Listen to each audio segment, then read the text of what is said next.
I said I'd be back. I am.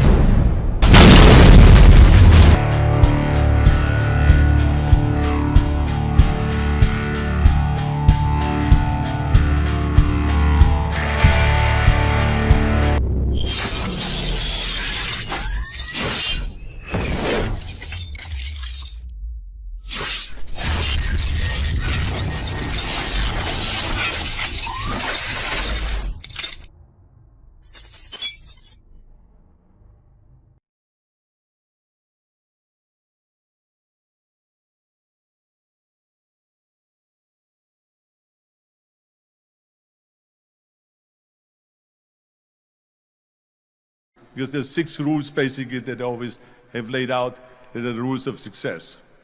Now let me get right away to the first rule of success.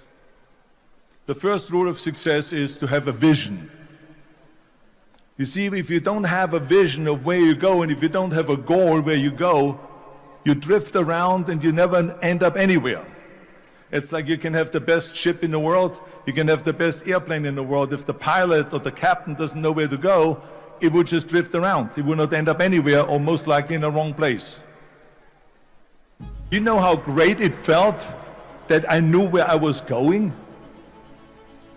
Imagine the majority of people don't know where they're going. I knew where I was going, that I'm going to become this bodybuilding champion just like him. So it was just a question of how do you do it?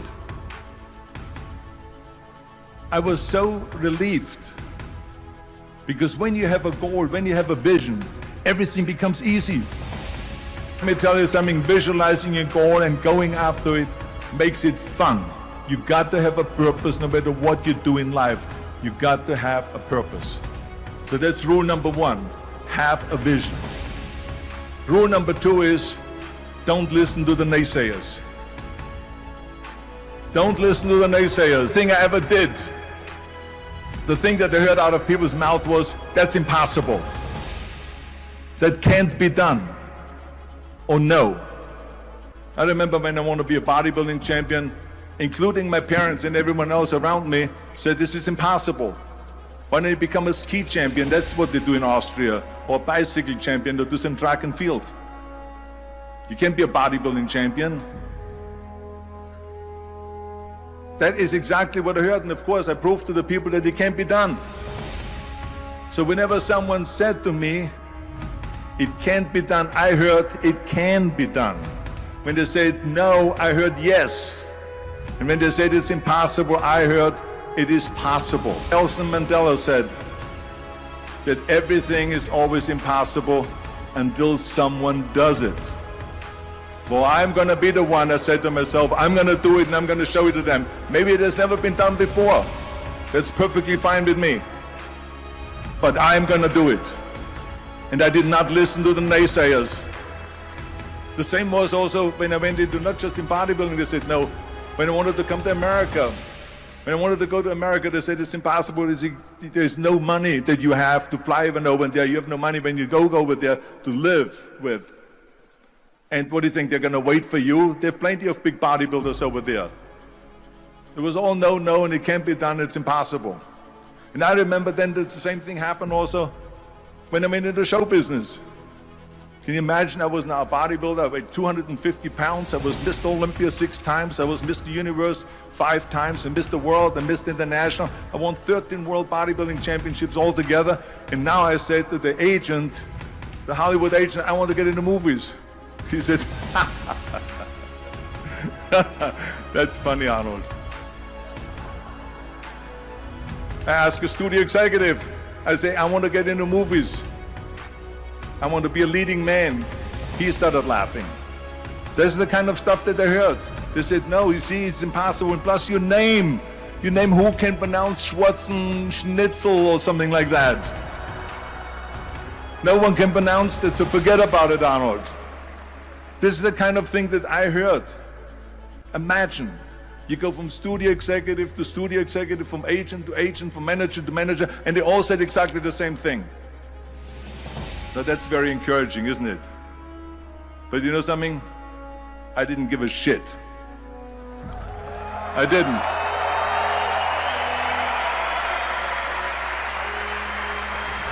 those losers.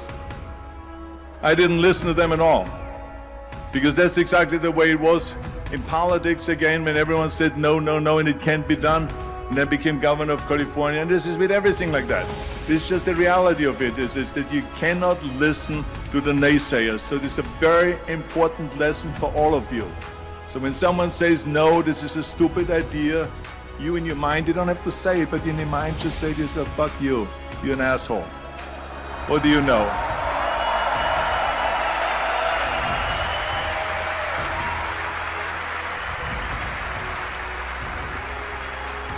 If I would have listened to the naysayers, from bodybuilding to show business to politics, I would not be standing here today talking to you.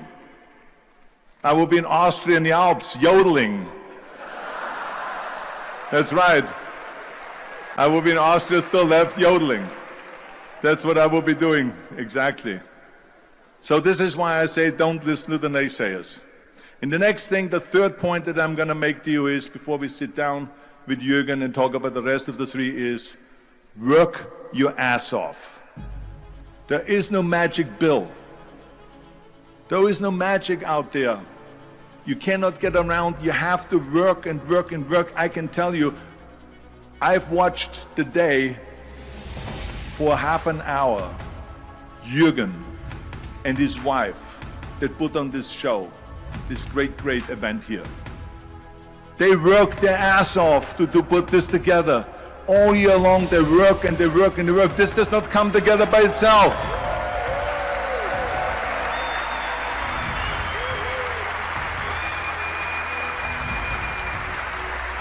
When people say we don't have the time, we have 24 hours a day.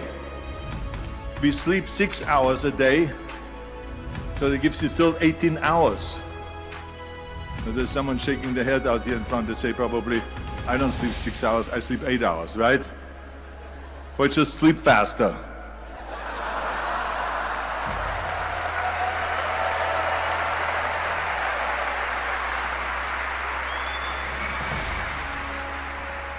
So we have 18 hours a day. The average person works around 8 to 10 hours. So let's assume it's 10 hours, so we have 8 hours left. Then you travel around an hour a day, maybe 2 hours a day. So now you have still 6 hours left. So what do you do with these 6 hours? What do you do with these 6 hours? Then we eat a little bit, then we schmooze a little bit, talk a little bit to people and all that stuff. But you can see how much time there is available if you organize your day. So you got to work hard. I mean, let me tell you something. When I went to America, I went to college. I went and worked out 5 hours a day. And I was working on construction. Because in those days in bodybuilding, there was no money. I didn't have the money for food supplements or anything. So I had to go to work. So I worked on construction. I went to college. I worked out in the gym, and at night from 8 o'clock at night to 12 midnight, I went to acting class 4 times a week. So I did all of that. There was not one single minute that I wasted. And this is why I'm standing here today.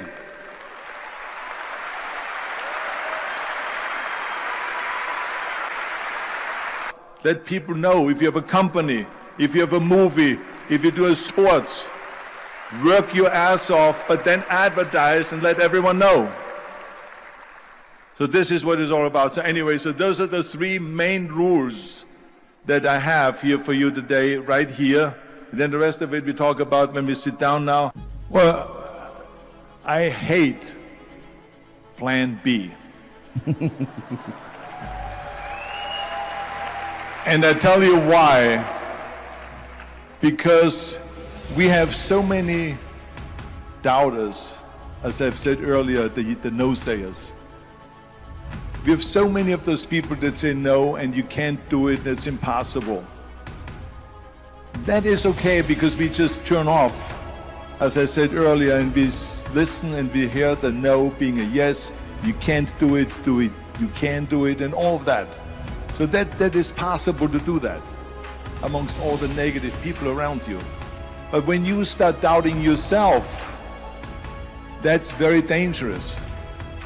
Because now what you're basically saying is that if my plan doesn't work, Michael Jordan said in one of his interviews, when they said, "You're unbelievable, you're the greatest basketball player of all times." I mean, tell me about that. And he says, well, you're just mentioning the successes. But he says, for me to become the greatest basketball player, I missed 9,000 shots when I was playing basketball at the NBA games. So during these games that he was so successful, he missed 9,000 shots. Does it make him a failure? No. He's one of the greatest basketball players of all times, but he failed 9,000 times. Do you get it? We all fail. But it's not the case that when you fail, you stay down. Whoever stays down is a loser. And winners will fail and get up. Fail and get up. Fail and get up. You always get up. That is a winner. That is a winner. This is one of my 6 rules to success. You can only feel complete as a person if you think about what can you do for your fellow member around you that maybe needs help. I felt like that. Everyone has a different motivation why you get into that. I was an immigrant going to America, and I saw how America was the most generous country in the world. I mean, they opened up their arms to me, they helped me, they invited me for Thanksgiving dinner, the people. They brought me, the bodybuilders in the gym brought me plates to my apartment because I had no plates, I had no silverware, I had no bedware, I had no pillows, I had no blanket, I had no TV, I had no radio, I had nothing. They brought it to my apartment. They helped me.